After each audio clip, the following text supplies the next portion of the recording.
Seuraavana lähtövuorossa numero 84 Pinseri Veka ja Sanna Varis Lappeenrannan agility-urheilijoista. Valmistautuu numero 85 Kira ja Vappu, 86 Plankka ja Heli. Siellä oli miinusta vielä, jotain -5 vai -6. Siellä oli se korjaussa veisitte jo jonkun verran sitä aikaa. Eikä tässä ole mikään kiire. Meillä on tää Ilokas on nyt vauhtihakuisissa. Tekniikkakurssilla oli ja nyt me treenataan hyppytekniikkaa. Kenen kurssi se oli? Ulla Kaukas.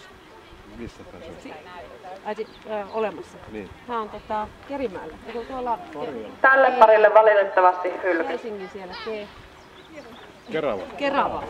Keravalla. Meni se melkein aivan. Oliko se hyvä kurssi?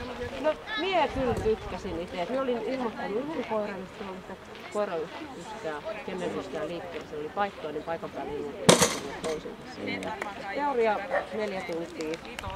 Just oli, minä olen treenannut. Kurssin tuli paljon sitä, että pitää me oppia koiran palkitsemisen.